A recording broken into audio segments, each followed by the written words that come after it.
friends, welcome to Madura Media. இன்னைக்கு டேஸ்டான வெண்டைக்காய் குழம்பு தேங்காய் அரைச்சி ஊற்றி எப்படி வைக்கலாம் அப்படின்றது பார்க்கலாம். இதுக்கு ஒரு வாணலியில் 3 டேபிள் ஸ்பூன் நல்லெண்ணெய் ஊற்றிக்கலாம். அதில் 1/2 டீஸ்பூன் சோம்பு, 1/2 டீஸ்பூன் வெந்தயம் போட்டுக்கலாம். கலர் சேஞ்ச் ஆகட்டும். இப்போ அதில் ஒரு 10-15 சின்ன வெங்காயம், ஒரு 5-6 பல் பூண்டு சேர்த்துக்கலாம். நல்லா வதங்கட்டும். கூடவே ஒரு 5 வெண்டைக்காய் இந்த மாதிரி சின்னதாக கட் பண்ணி வச்சுருக்கேன், அதையும் ஆட் பண்ணிக்கலாம்.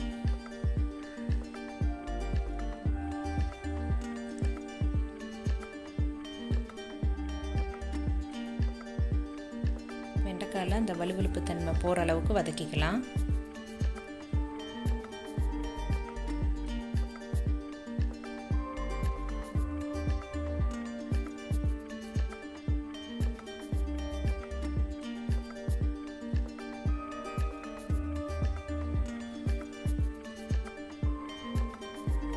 ஓரளவுக்கு வதங்கிருச்சு.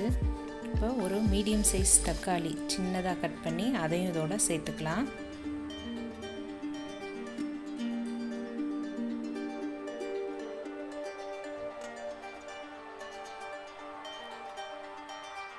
தக்காளி நல்லா வதங்கட்டும்.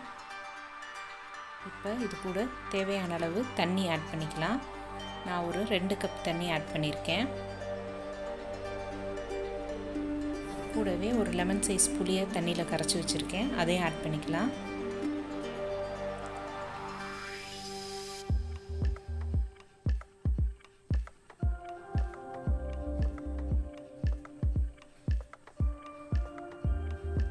இப்போ இது கூட ஒரு 2 டேபிள் ஸ்பூன் சாம்பார் தூள் ஆட் பண்ணிக்கலாம்.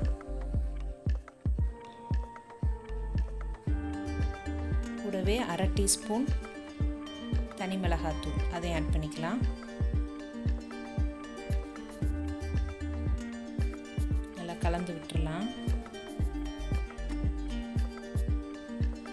தேவையான அளவு உப்பு ஆட் பண்ணிக்கலாம். இப்போ இதுக்கு அரைக்க வேண்டியது 3 தேங்காய் சில்லு, 1 பல் பூண்டு, 1/2 டீஸ்பூன் சீரகம் எடுத்து வச்சுருக்கேன். இதை நல்லா அரைச்சிக்கலாம். குழம்பு 5 நிமிஷம் கொதிச்சிருச்சு. இப்போ அரைச்சதை இதோட ஆட் பண்ணிடலாம்.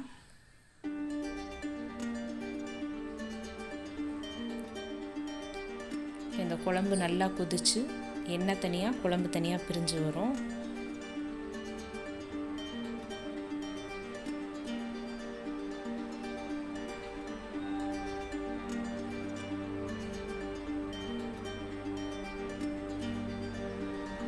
தனியாக எண்ணெய் பிரிஞ்சிருச்சு. தனியாக வேறு பாத்திரத்தில் மாற்றிக்கலாம்.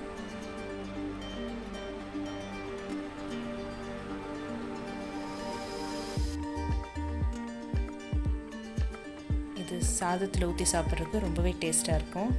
அவ்வளோதாங்க, ரெடி ஆயிடுச்சு. ஓகே ஃப்ரெண்ட்ஸ், இந்த வீடியோ உங்களுக்கு பிடிச்சிருந்ததுன்னா லைக் பண்ணுங்கள், ஷேர் பண்ணுங்கள், மறக்காமல் சப்ஸ்கிரைப் பண்ணுங்கள். தேங்க்யூ.